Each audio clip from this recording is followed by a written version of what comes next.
It's taken 1 year to get a colonoscopy. Last time I was here, literally 1 year to the day. I had chronic jaundice. We didn't realise at the time, blocked bowel or intestine. And then I had to get rushed into hospital, which meant that I missed the Euros. So I was very gutted about that. Although I did try and watch the England match, which was playing that night, but they insisted that if the hospital bed came free, I had to have that. But most of all, I missed my daughters. But I'm very chuffed to have actually finally got a colonoscopy. And most of all, everything's okay. It looks like it is, fingers crossed. But it now means, which is good, it's triggered the surgery that I need on my bladder and my pelvic floor and my womb or uterus. I get a bit confused. Yeah, I should have listened more in biology. But all the other surgery that I need, they basically need to check my bowel to check that didn't need surgery at the same time, because once you open up there, they may as well give me a whole designer, you know. I'm calling it a designer vagina, but it's not. It's a bit more elaborate than that, sadly, but I'm just going to call it that on the NHS. So I'm hoping that open surgery I get a lot of this gas and air, because I feel quite good right now with all this gas and air. I could literally live off it.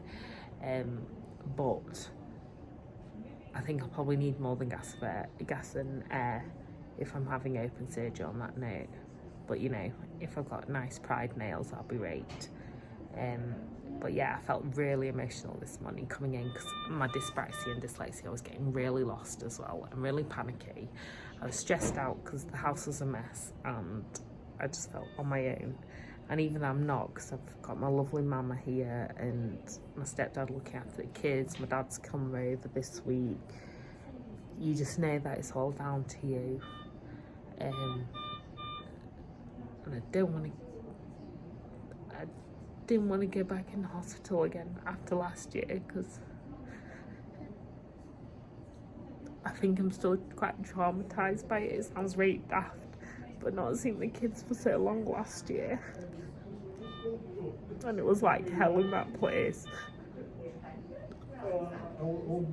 But I had my colonoscopy this time. I was actually well enough to have it, so that was one step in the right direction.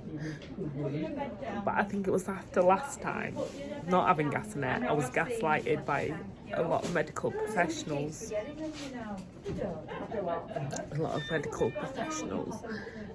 There's always some amazing ones, but there was one, because before I went in, rushed in, I had an issue where the paramedics had to get me, and they wrongly diagnosed me as a drug addict, and it was because it was late at night.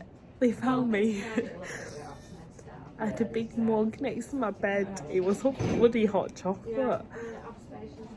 But the A&E doctor, this young doctor, wrongly just looked at me, didn't properly check me, and they called social services, saying that they thought I was clearly on class A drugs.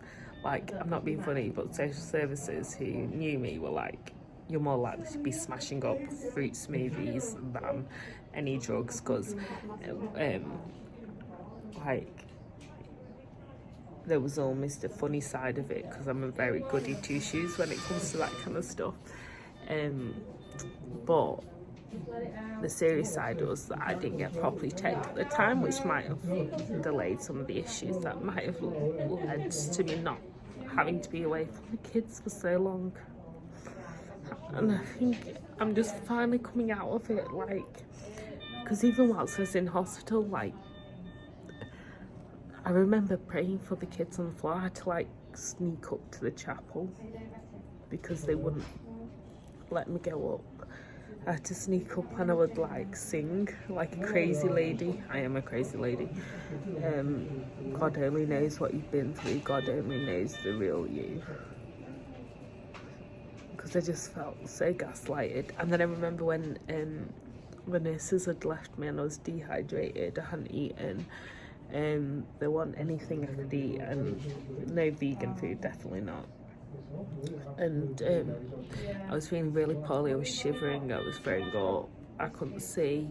And they were going, "It's your anxiety, love, it's your anxiety." I was screaming. I felt so alone. And my dad was coming. And I kept screaming for my dad. And he finally came. And luckily, I think he saved my life, because he could actually demand that a doctor saw me, and I was really badly dehydrated. But I think it's just a culmination. It's not, in the scheme of my life, it's not the worst thing that's happened to me. And relatively to what a lot of other people have been through, it's not. But I think it's coming back to this place, which is where it kind of all suddenly went from. I said to the girls, I'd just be an hour for this colonoscopy. And I still haven't quite got them back these days, just emotionally.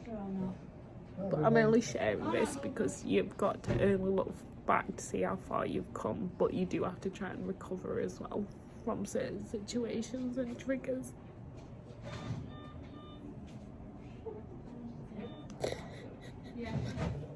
Anyway, I need some more of that gas and air stuff to make me feel better and chirpy. That really did cheer me up. It felt like a night out. It reminded me of my labour.